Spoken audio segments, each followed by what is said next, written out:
oprimem e exploram o povo, mas entre vocês bem diverso há de ser. Quem quer ser o grande se faça de servo. Deus ama o pequeno e despreza o poder. Deus ama o pequeno e despreza o poder. Com alegria, acolhemos vocês que se juntam a nós neste momento para aprofundarmos a palavra de Deus. Inspirados pela palavra de Deus, queremos refletir sobre o exercício de poder dos nossos governantes. Pedimos ao Espírito Santo de Deus que ilumine este nosso momento de reflexão.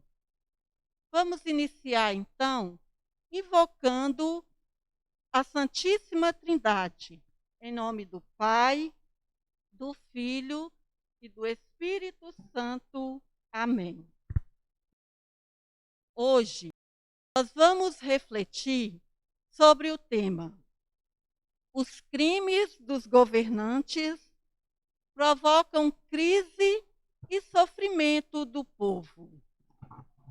Mas antes de entrarmos no tema, vamos fazer memória, lembrar um pouquinho daquilo que foi dito nos encontros anteriores a respeito do livro do Deuteronômio. O livro do Deuteronômio é o quinto livro ou o último livro do Pentateuco. A palavra grega Deuteronômio significa segunda lei ou cópia da lei. Trata de uma segunda apresentação, de uma adaptação da lei em vista da terra prometida. A respeito da autoria do livro, não podemos afirmar com certeza quem foi que escreveu este livro. Sabemos que não foi Moisés, como pensávamos até então. Mesmo porque, lá no capítulo 34 do livro do Deuteronômio, vai relatar a morte de Moisés. Então, não poderia o próprio Moisés escrever sobre a sua morte. Porém, para o autor do livro, o povo de Deus está sempre numa posição de quem deve se converter a Deus para viver em aliança com Ele, para ter vida. E vida naquela época era terra.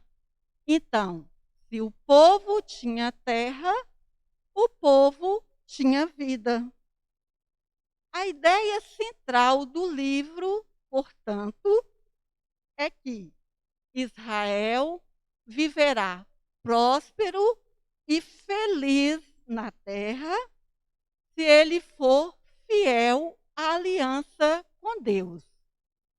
Porém, se ele for infiel, a desgraça vai recair sobre ele e ele poderá perder a terra. O livro, porém, não se contenta com ideias gerais.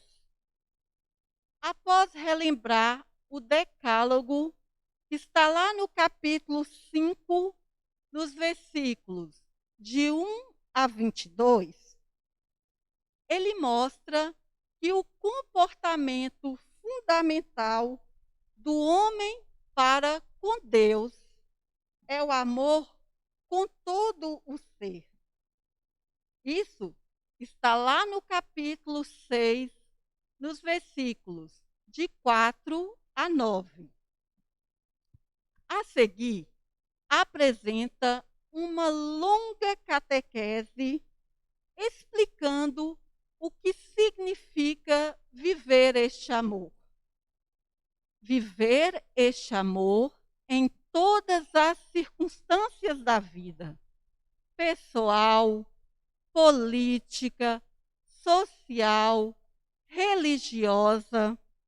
Então, essa catequese é apresentada, sobretudo, através das leis do Deuteronômio, que se encontram nos capítulos 12 até o capítulo 26, onde se procura ensinar ao homem como viver em relação com Deus, em relação com as autoridades, com o próximo e até com os seres da natureza. Então, mais do que determos em uma parte do livro ou ficarmos intrigados com uma ou outra lei que o livro nos apresenta, o importante é perceber que o conjunto procura transmitir um projeto de uma sociedade nova, baseada na fraternidade entre os homens e na partilha de tudo o que Deus deixou para todos. Notar, sobretudo, que Deus é Pai. Isso está lá no capítulo 1, no versículo 31. E se Deus é Pai, o povo de Deus é, então, irmãos entre si. A vocação do povo de Deus, portanto, é a fraternidade e a partilha. Como nós temos visto, já também através dos outros vídeos, e claro, nessa altura você já deve ter feito algum estudo, já deve ter encontrado outras reflexões em torno do livro do Deuteronômio, e nós já entendemos que a referência principal do livro é o acontecimento do Êxodo, a saída da escravidão. Então, a narrativa no Deuteronômio mostrando a atuação de Moisés, que vai ensinando, instruindo o povo, preparando a entrada na terra prometida, que é resultado de um longo processo de conquista. Porém, o que nós vamos refletir hoje nos remete a um período bem mais para frente. Se o Êxodo aconteceu no século XIII, mais à frente, no século VI, final do século VI, vai acontecer o exílio na Babilônia. Então, é aí onde nós vamos encontrar as referências para a nossa reflexão de hoje. O exílio acontece também como resultado de um longo processo de infidelidades da parte do povo, mas dentro de um sistema que acabou se distanciando do projeto de Deus, da aliança de Deus com o seu povo. E ali, bem próximo de acontecer o exílio, nós vamos encontrar duas figuras de reis que são Joaquim e Sedecias, que já estão, de alguma forma, submissos ao poder dos babilônios, mas eles tentam fazer uma aliança com o Egito. E isso implica uma traição à Babilônia, o que causa o furor dos babilônios, que invadem a cidade de Jerusalém, destruindo tudo, matando as pessoas e incendiando o templo, e depois também levando uma boa parte da população para o exílio na Babilônia. É exatamente no exílio onde os profetas, junto com o povo, poderão fazer uma revisão desses acontecimentos. E vão lembrar, além da política malfeita dos reis, naquele momento faltaram a atuação dos sacerdotes e dos profetas para orientar o povo ou para defender os seus direitos. E é por isso que o livro das Lamentações, no capítulo 4, versículo 13, vai lembrar que sangue inocente foi derramado na cidade. Bem, o que se constata é que a aliança foi rompida pelos pecados dos governantes. Aqueles que deveriam, ao contrário, exercer o poder para promover a vida, o cuidado do povo, pelo abuso do poder, provocaram a ira de Javé. É a leitura que o povo vai fazer depois, estando no exílio. Então, é nesse momento, no exílio, que vai acontecer também o crescimento de uma nova consciência, que só Javé é o rei de Israel. Só Javé pode reinar sobre o povo de Israel. Portanto, aquele ser humano, o homem, o rei, que vai exercer essa função de rei do povo de Israel, vai fazê-lo em nome de Deus.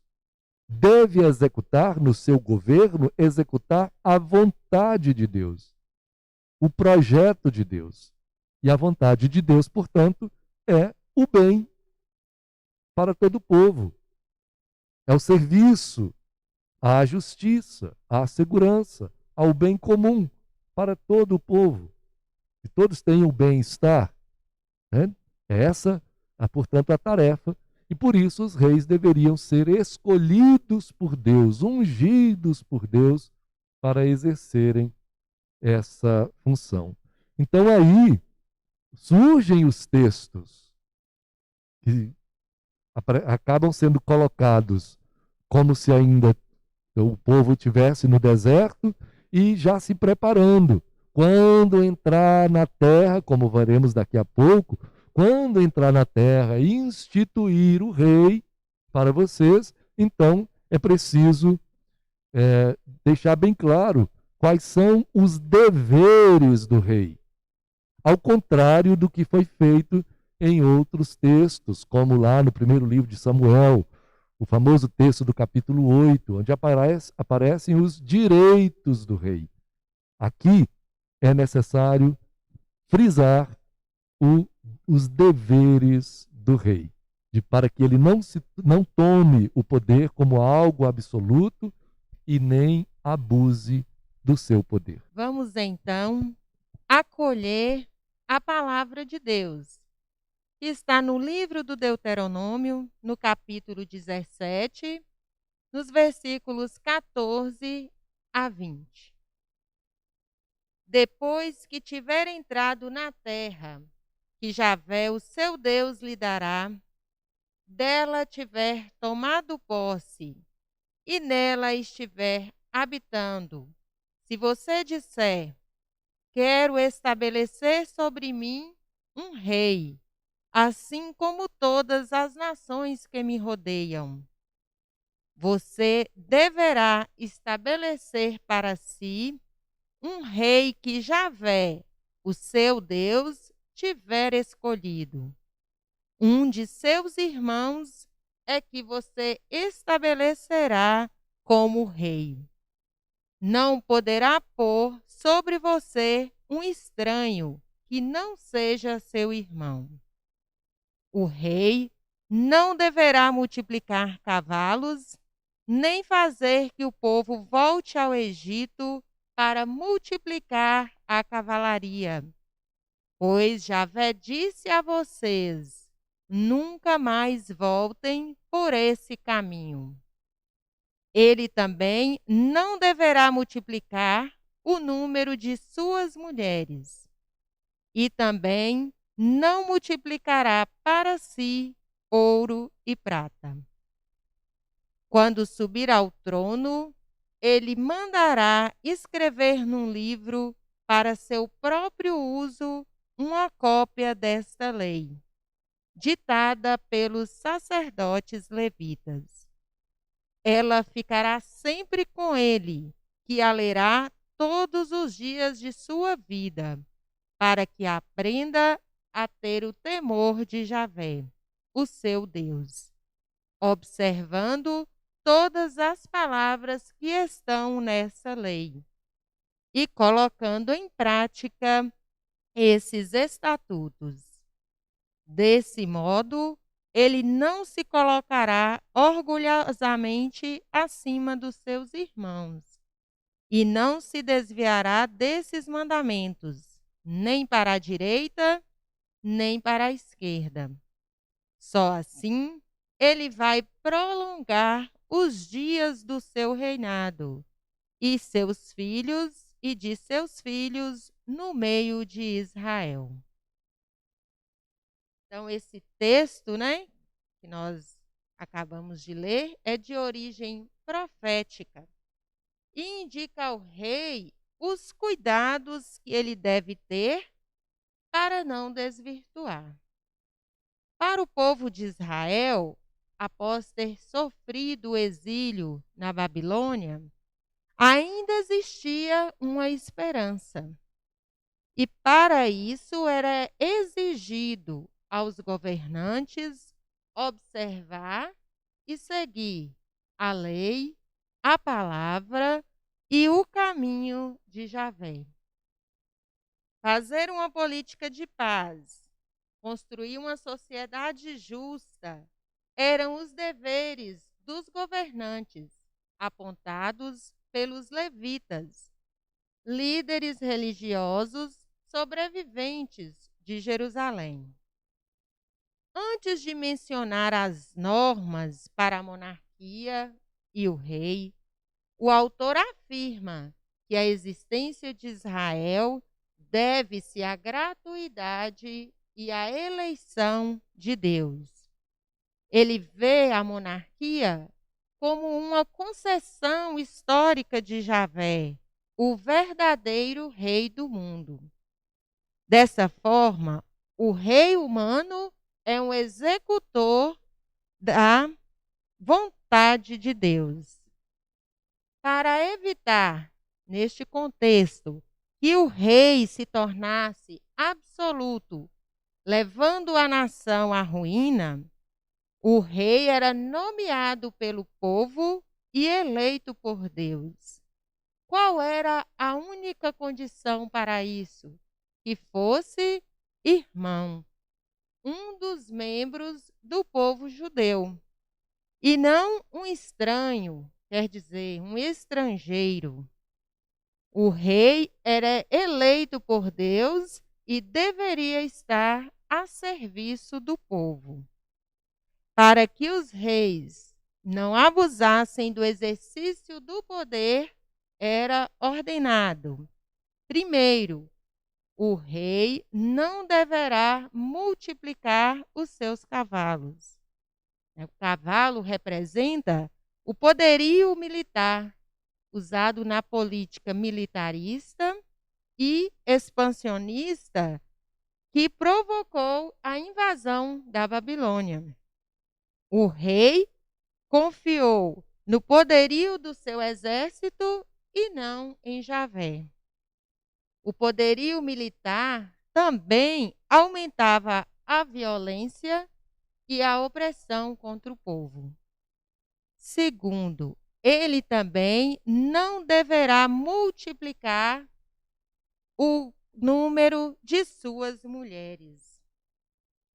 Não pelo fato do casamento em si, mas as mulheres estrangeiras eram usadas para obter alianças por interesses com outras nações. E terceiro, e também não multiplicará para si prata e ouro. Então, o rei não deverá acumular riquezas em benefício próprio. Tudo isto está escrito no texto da lei, como está descrito neste texto. E o rei deveria recitar todos os dias, para evitar os desvios no exercício do poder. O autor destaca que a continuidade da monarquia depende da observância da lei de Deus. Era importante que o rei, como qualquer outro membro de Israel, estivesse a serviço de Deus.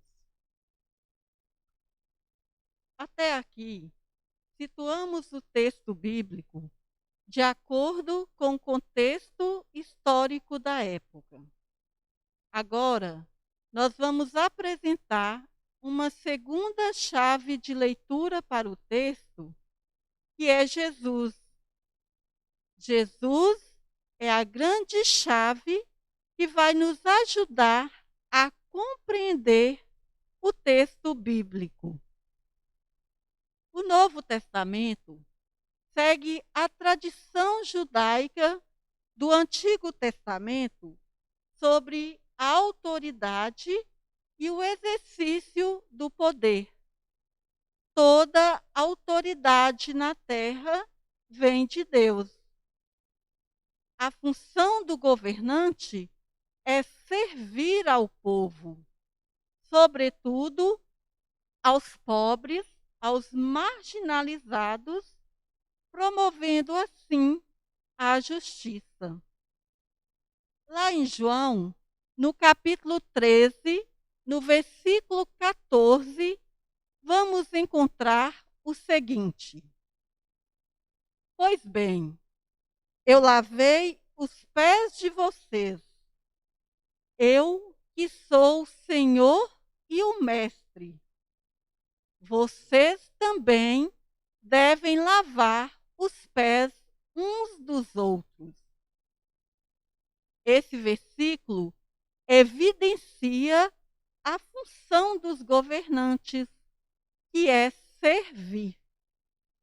Então, nossa leitura do texto bíblico deve ter como pano de fundo a prática libertadora de Jesus.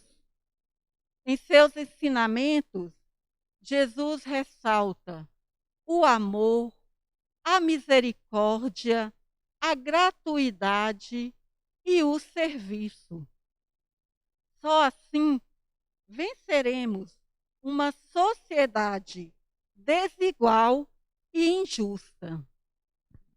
É sempre necessário buscar em Jesus Cristo a referência para entendermos melhor a vontade de Deus, né? Então, de várias maneiras, Jesus ensina que o poder deve se tornar serviço na comunidade. E é da comunidade cristã que nós, então, vamos levar para a vida, para a sociedade, essas grandes lições que nós aprendemos com o nosso Mestre e Senhor, que passou entre nós servindo de maneira amorosa, misericordiosa, cuidadosa, especialmente dando atenção aos excluídos, aos pobres, aos pecadores, à gente sofrida. Então, o olhar de Jesus era um olhar preferencial para estas pessoas. Na verdade, a política, a organização da sociedade dessa maneira deveria contemplar efetivamente essa parte da população. Porque os outros já têm tudo, já está tudo estruturado, já está tudo organizado. Em primeiro lugar, deveria ser um olhar voltado para estas pessoas. O exercício do poder deveria ser em função do bem particular, preferencial dos mais pobres. E, é claro, isso também traria o benefício geral para toda a sociedade. Infelizmente, o que nós observamos e vamos, de certa forma, ficando também desencantados com esse ambiente nosso da política, é porque a grande parte daqueles que pedem um nosso voto de confiança para exercer determinados postos, cargos políticos, não estão preocupados com essa revelação que nos vem da palavra de Deus, do Evangelho de Cristo, da doutrina social da igreja, ou do senso comum, que deveria ser a justiça para todos. Infelizmente. E nós estamos nos aproximando agora no tempo de novas eleições, verdade, eleições municipais, mas exatamente aqueles que deveriam estar ou poderão estar mais próximos dos problemas do nosso povo. E por isso, com a capacidade de escutar, não somente com os ouvidos, mas com o coração mesmo, colocar o coração na dor, no sofrimento, nas dificuldades dos mais pobres.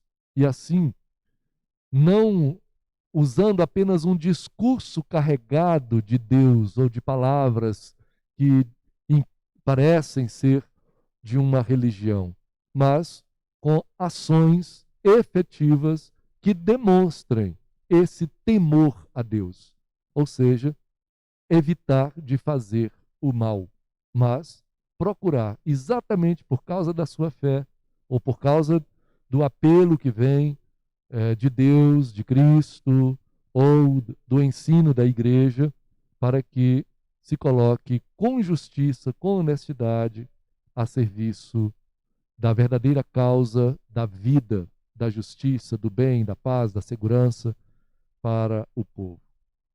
Então, o texto faz a gente refletir sobre a nossa realidade. Para onde nós estamos caminhando? Parece que estamos indo na direção de um caos, né? Vivemos uma crise sem precedentes em todos os aspectos da sociedade, mas, sobretudo, no ambiente político, quantos sinais, quantos casos, quantos fatos novos, todos os dias, de corrupção, de dinheiro desviado, e, enquanto isso, o sofrimento da nossa gente. Então, isso realmente poderia, nós dizermos hoje também, iria provocar a ira de Deus, né? E nós sabemos que, assim como na defesa do povo escravo no Egito, que suplicou e Deus, com seu braço forte, agiu para libertá-lo, nós confiamos no mesmo Deus libertador do povo da escravidão do Egito, que permaneceu sempre presente na caminhada do seu povo e, portanto, não está ausente, não está indiferente nesse momento da nossa história. E com o mesmo projeto, por fidelidade ao seu projeto, do qual ele não desistiu, esperando que, da nossa parte, saibamos escolher as pessoas que poderiam, em nome de Deus e em favor do povo, do bem de todos, exercer os seus cargos, as suas funções. Ao mesmo tempo, também temos que pensar como cada um de nós exerce o poder que nos foi confiado. Algumas pessoas têm funções, tarefas, né? E nós precisamos repensar se é só um status, é uma situação de privilégio, ou o beneficiado somos nós mesmos, ou se realmente nós exercemos nossas tarefas, nossas funções em nome de Deus, né? Como dom de Deus, e também em favor dos nossos irmãos. Assim, nós deixamos toda essa provocação do livro do Deuteronômio continuar aí, né, na reflexão de vocês, e vamos encerrando o nosso encontro de hoje, agradecendo a todos que nos acompanharam e convidando para o último vídeo desta série, que será então na semana que vem. Tá bom? Um abraço a todos. Pedimos a Deus que neste momento histórico, especialmente do nosso Brasil, que Ele derrame sobre nós as suas bênçãos, nos fazendo então cada vez mais próximos do seu projeto de vida e de verdadeira liberdade e dignidade para o seu povo. Em nome do Pai, e do Filho, e do Espírito Santo. Amém. Os grandes oprimem e exploram o povo, mas entre vocês bem diverso há de ser. Quem quer ser o grande se faça de servo. Deus ama o pequeno e despreza o poder. Deus ama o pequeno e despreza o poder. Quero uma igreja sua.